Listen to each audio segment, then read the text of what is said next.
policeman has been sentenced to life imprisonment for the murder of British national Lindsay Hawker. Tatsuya Ichihashi buried the naked body of 22-year-old Lindsay Ann in a sand-filled bathtub. Ichihashi fled the apartment when police came to question him and spent 3 years on the run despite a massive manhunt. It all started with a trip. The one trip that was supposed to change her life for the better. But little did she know that this same trip would turn out to be the worst decision of her life. In one frightening moment, she would be blindsided and find herself in a fight for her life. A fight that would mark the beginning of a very long and grueling story, sending shivers down the spine of all those who hear it. This is the story of two people, an innocent and a cynical criminal, the Beauty and the Beast. So brace yourselves as we go back in time to explore the events that shook the entire world. Disclaimer: all content in this video is for general educational purposes only. Meet Lindsay Hawker. Born on the 30th of December 1984 in a small town called Brandon near Coventry, England. Lindsay Hawker had a beautiful childhood, the kind many people can only wish and dream about.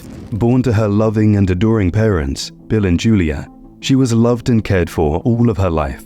Even when she had two other sisters, her parents instilled in her and her siblings the core values of being a decent human being and contributing to society. She was also taught how to work hard, stay driven, and reach for the peak of whatever career she chose to take. Thankfully, these teachings resonated with her so much that she excelled in her studies, working as hard as she could till she graduated with a major in biology from the University of Leeds. Her parents were so proud of her and her entire family showed up to support her. She was described by her friends as vibrant, full of life, and having a beautiful soul that anyone could be drawn to. After college, the question of what to do about her future came about, and as a testament to her daring and adventurous personality, she and her boyfriend, Ryan, decided they would travel abroad in search of greener pastures and more opportunities. Ryan and Lindsay had been dating for 4 years before then, so they couldn't speak of their futures without involving one another. Tokyo was the country on their list, and so they made plans to travel there. Filled with not only great opportunities for ambitious and hardworking people, Tokyo was also a beautiful city, teeming with vibrancy and life. Deeply rooted in culture, tradition, and a rich history, it was the perfect place for someone like Lindsay to thrive. Eventually, she applied for a job in Tokyo and was accepted to Nova, a school of language where she would work as an English tutor. She and Ryan were ecstatic. This could be the first step to the life and the future that they had planned for themselves. The couple then decided that Lindsay would travel to Tokyo and resume work. Then, after a year or two, when she was a bit more stable, Ryan could join her and they could start their lives together. It was supposed to be the beginning of a beautiful and romantic story. But, as we're about to see, this story took a sharp turn towards a dark and frightening alley. So, as agreed, in October 2006, Lindsay packed her bags and said goodbye to her family and her adoring boyfriend as she got set to fly to Tokyo, where she would begin what she hoped to be her new life, working as an English teacher in Nova. Sadly, this turned out to be the recipe for disaster. Upon arriving in Tokyo, Lindsay got an apartment with 2 roommates and turned out to be great friends with them. As a vibrant and beautiful soul, both of her roommates connected with her, and they would do everything together. Even though they had different jobs, they would go out for drinks together, meeting up just to talk, fanning the flames of their connection. Every single day, Lindsay would go to work at Nova and teach her students the English language. Her colleagues and staff reported that she was down to earth, interesting, and a hard worker. She also appeared to love her job, and she was good at it. Sadly, some are drawn to beautiful souls like Lindsay's, but for the wrongest and sickest of reasons. And little did she know, she was just a few days away from crossing paths with one of them and altering the course of her life forever. The strange encounter. On the 20th of March 2007, Lindsay took a train home from a bar called Hippy Dippy Doo. But unknown to her, there was a mysterious figure nearby, on the same train, watching her closely. He seemed fascinated, but Lindsay still did not notice. She was minding her business and hoping to get home so she could get some rest. But then, The mysterious man inched closer to her, to a point where she could not help but notice him. He appeared harmless, and like any other random man in the city, he also looked young and unthreatening. So at first, Lindsay did not feel any form of fear. Sadly, as she would later learn, she had every reason to fear this man. When they exchanged awkward pleasantries, the strange man asked her if she recognized him. She took a hard look but failed to recall where she knew him from, and she told him this as well. However, the man seemed disappointed and told her he was one of her students. Strange, Lindsay thought to herself. She knew all of her students by name and by face, and she could swear that this man standing before her was not one of them. Again, she told him this and politely excused herself so she could get off the train at the next station, which she did. Then she got on her bike and began riding home. For one, she thought the encounter with the man was a bit weird and strange, but apparently it was about to get even stranger. As she rode her bike home, she suddenly felt a presence behind her and got a sense that she was being followed. She stopped and looked over her shoulder, and her eyes widened at the sight. It was the same man from the train. He was jogging behind her and had been following her from the train station. Now, Lindsay got a little more concerned, and so she confronted him, asking him why he was following her. But the strange man, seeming non-threatening, assured her that he meant no harm and would simply like to talk to her. He explained that all he wanted was to be able to travel abroad too for greener pastures, and he was in desperate need of an English teacher. He simply wanted to hire her as he needed her services. Lindsay saw no harm in this request and agreed to be his teacher. By now, they were close to her home, and he asked for a glass of water as he had been jogging after her for a while. Again, not threatened by the stranger, Lindsay invited him over and offered him a glass of water. Her two roommates were home, and they all spoke for a few minutes. As a matter of fact, he even drew a sketch of her and signed it with his name. Eventually, the two decided to meet later in the week so they could begin their lessons. After the man left, Lindsay's friends warned her not to trust him or meet him anywhere.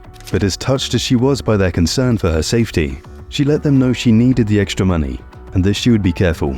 On the 24th of March, 2007, Lindsay picked up her bag, grabbed her bike, and headed towards the location where she and the man from the train had agreed to meet. As a precaution, she had ensured it was a public place, a cafe called Detour. The man showed up as planned, and the two sat at a table, and the lessons began. For the next few hours, the session carried on until it was time to leave. Now, this is where things began to get a little weird. But again, he appeared harmless to Lindsay, so she suspected nothing. When it was time to leave, the man searched his pockets and realized he had forgotten his wallet at home. He apologized profusely as he was not able to pay for her services at the time, so he pleaded with her to follow him to his apartment so he could pay her. At around 10 a.m., the two walked out of the cafe and boarded a taxi, heading to the man's apartment. When they reached there, Lindsay told the taxi man to wait for her and that she would be right out, to which the taxi man agreed. So, she went in with the man. Shockingly, this was the last time anyone ever saw her again. For 7 whole hours, the taxi man waited for Lindsay to return, but she never did. Frustrated and upset, he drove off. Throughout that entire day, no one heard from or saw Lindsay again. She never even got home, and her roommates began to panic. However, none of them would have suspected what fate befell Lindsay. None of them could have even been able to conceive the extent of the danger their friend was in. On the morning of March 25th, 2007, Lindsay's father received a call that no parent ever wanted to hear. It was from Nova, and they were checking in because Lindsay had been unreachable and had not shown up to work in 2 days. All efforts to reach her failed, and they were just wondering what had gone wrong. Lindsay's roommates also called to let him know his daughter had not been home and none of them could reach her too. Lindsay's father, Bill, froze in shock as the realization washed over him. Immediately, the authorities in Tokyo were alerted, and the first clue was the sketch that the strange man had made of Lindsay. The roommates presented the sketch, and the authorities could see that he had signed his full name there, Tatsuya Ichihashi. Who is Tatsuya Ichihashi? Tatsuya Ichihashi was born in Gifu Prefecture on the 5th of January, 1979. He was raised for most of his life in Gifu and Chiba Prefecture, just east of Tokyo. Although Ichihashi was born to very wealthy and hardworking parents, as his mother was a successful dentist and his father was a successful brain surgeon, it appeared Ichihashi never inherited any of his parents' qualities in hard work or academic excellence. In fact, he only agreed to attend a university due to consistent pressure from his parents. Eventually, he attended Chiba University and graduated in 2005 with a major in horticulture.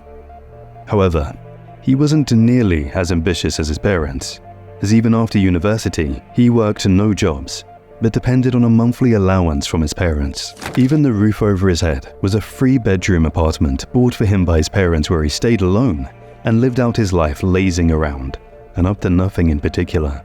By his neighbors and friends in school, Ichihashi was described as a loner and as someone who kept to himself a lot. In Japanese culture, he was referred to as hikikomori, which roughly translates to someone who suffers extreme degrees of social isolation. However, aside from his apparent social anxiety and awkwardness, Ichihashi was also really obsessed with violent manga and anime.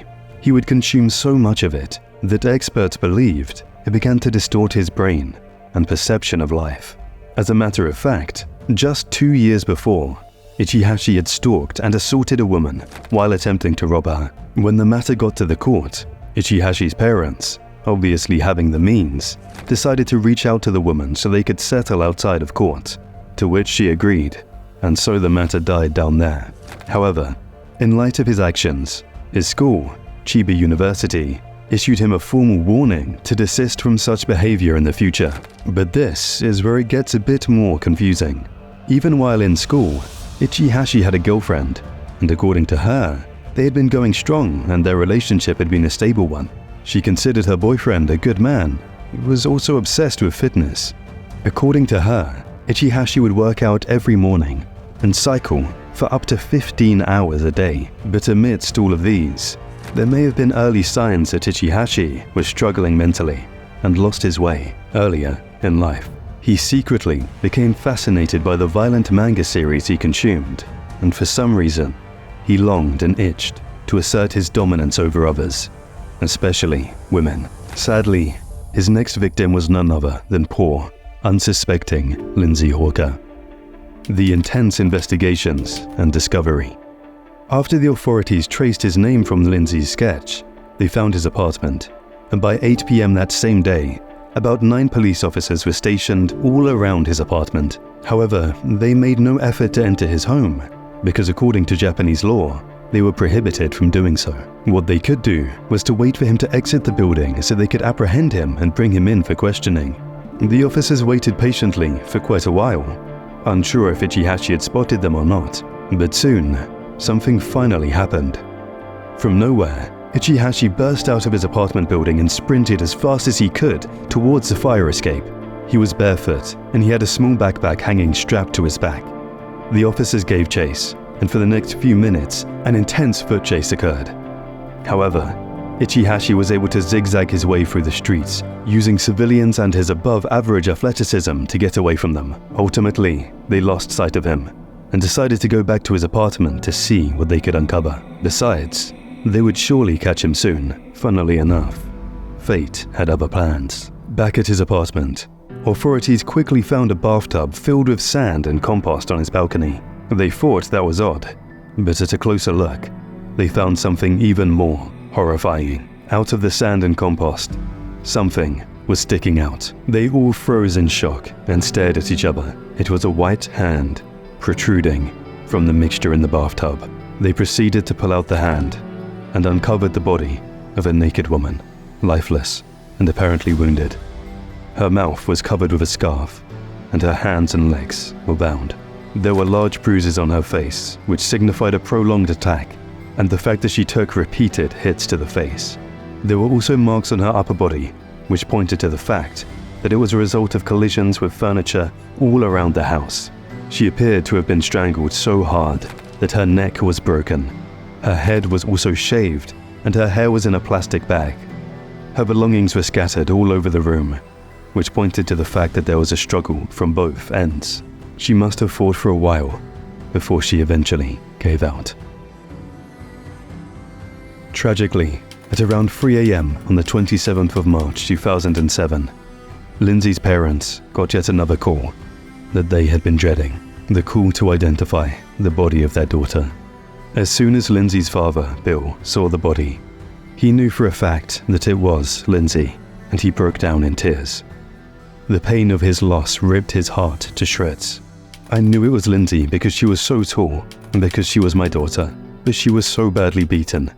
My life, my soul just fell from beneath me, Bill later said. His voice was shaky from grief. Soon after, posters and banners carrying the face of Ichihashi began to circulate throughout the whole city. Up to 30,000 posters were in circulation, covering every nook and cranny of Tokyo. While some of the images were his pictures, other photos went a step further, to include photos of him in possible disguises, even as a woman. These same images were also broadcast across all national and international news channels. In no time, Ichihashi's face became the most famous and most prominent face in all of Tokyo. One would think that this would aid the authorities in catching him faster, right? Well, wrong. Even when reports of multiple sightings began pouring in, most of which pegged him to be at Kabukicho, a red light district in Tokyo, authorities were still not able to track him down or make an arrest. It was almost like he was one step ahead of them at all times, and the investigations were losing ground and seemed to be behind. In fact, by October 2008, about 140 officers were assigned to the investigations, and with over 8,000 reports of new sightings, authorities were still not close to catching him. The Hawker family began to get desperate now. They even went as far as setting up a website to solicit help in catching their daughter's killer. The public was also active in the investigations, cooperating with the authorities to ensure Ichihashi was brought to justice. However, most of them took this a little to the extreme, as Ichihashi's innocent parents began to get threats as a result of the fact that they were suspected in being in cahoots with their son, or were intentionally hiding him. The pressure got so much on them that his mother had to come on national TV to clear the air that she hadn't heard from her son, and also openly and publicly urged Ichihashi to do the right thing and turn himself over to the police. Both parents later issued a public apology for their son's crime, and openly declared that they too would want him caught and apprehended. Days turned into weeks, weeks turned into months, and the authorities were still not close to apprehending Ichihashi. So to intensify their efforts, they raised the reward for any information leading to his arrest from 1 million yen to 10 million yen, about $121,000 at the time. Hopefully, this would incentivize more people to come forth with information that could help bring him to book. Meanwhile, on the internet, Ichihashi was receiving a different type of attention, one that is both shocking and sickening. Apparently, online fan clubs began to emerge, glorifying Ichihashi as a celebrity outlaw and a fugitive hero. He was hailed and nicknamed the most handsome criminal in Tokyo, and it appeared a good number of people were on his side for whatever twisted reason. This worried the authorities a lot. But then, a bigger question plagued the entire city. The same question that is still probably on your mind as you're watching this. Where was Tatsuya Ichihashi? Unknown to the entire city and country, Ichihashi wasn't on the run like they had thought. As a matter of fact, after he evaded the police back at his apartment, he realized he had no money to run very far, no passports to travel, and no credit cards. He was doomed from the beginning. So he did the only thing he could do at that point. Some could call it brilliant, others could say it was desperate. But Ichihashi hid in plain sight. Disguised as a homeless person, he sat by the road in the Flophouse district of Ibikari Prefecture, just northwest of Tokyo. But the first day he saw the posters with his face splashed all over them, Ichihashi got very paranoid and decided to change his look. He decided it would be smart if he could somehow not look like the photos in the poster. That way, he could move around more freely and probably get away with his crime. Besides, he had a prominent mole on the side of his face, and he would be spotted in an instant. So, behind closed doors in a public bathroom, Ichihashi got a knife and proceeded to cut off the mole on the side of his face. The pain was excruciating. But then, he noticed something else that could give him away. He had distinctively fuller lips. If he could make them thinner, he would look a lot different. But seeing as he had no money for surgery, he decided to take matters into his own hands. Again, with a knife, he tried to cut off some parts of his lip, but had to stop midway because of the blinding pain. Eventually, he was able to go through with it. And so, while he gave his face time to heal, he went around with surgical masks. Little by little, Ichihashi began to feel some remorse for his actions, and he wished he could go back in time to stop himself from taking Lindsay's life. Life as a fugitive was very hard for him. He ensured he didn't stay in one place for too long and did not attempt to contact his parents or even any of his friends. As he fell more and more under the influence of his remorse, he decided to head to the southwestern temples on the island of Shikoku. He thought, perhaps, if he could say some prayers at the temple, he could atone for his sins. He even prayed that somehow, Lindsay would come back to life. And this was influenced by a movie he once saw, where when a prayer is said for a deceased person in that temple, the deceased came back to life. However, sadly for him, real life is different from fiction. Eventually, Ichihashi had enough of moving around with no money. His face had healed to a considerable extent and he looked a bit different. So, he made the bold step to apply for a job as a construction worker in Osaka. He used an alias and ensured the owner of the name was deceased. And for the next 13 months, he worked hard and saved harder because once again, he was getting paranoid that he would soon be caught and something about his looks would give him away. With some money, he could afford real plastic surgery. It was a perfect plan. Meanwhile, his co-workers quickly noticed that Ichihashi was a loner and kept to himself a lot. Once, on a company trip, when it was time for a group photo, he made sure to hide his face behind the head of someone else so his face could be hidden. As weird as he was, none of his co-workers suspected the truth. They all assumed he was an introvert and respected him for it. By the end of the 13 months of working with the construction company, Ichihashi had saved up to 1 million yen. So, he proceeded to get surgery. He got 2 surgical operations. The first was to acquire a long and narrow nose, and the second was to lift his nose up a bit higher. But even after the surgeries, he was still not convinced he looked different. So, after saving up some more, he visited a clinic in the southwestern city of Fukuoka to change the shape of his mouth. Then, he visited yet another clinic in Nagoya, where he requested to have his nose lifted again, even higher. However, unknown to him, he was close to the end of the line, and his past was about to catch up to him, because this particular clinic in Nagoya seemed a bit suspicious of the scar on his left cheek where he had cut off his mole. And so, just to be safe, they sent the new images of Ichihashi to the authorities. As soon as the police got the image, they were baffled. After 2.5 years of investigations, they had finally found Lindsay's killer, and they knew why there was no sighting of him ever since, because he had changed his look. Without hesitation, on the 4th of November 2009, the police shared his new look with news channels, and new posters and banners were being printed all over the country. As soon as Ichihashi saw his new photos circulating, he froze in shock and his heart began to pound even harder. He had to get out of the city somehow, and now that he had a little money, he could make that happen. So, ever so stealthily and craftily, Ichihashi went out to procure new disguises for himself. He got himself a moustache, a beard, a hat, and more sunglasses.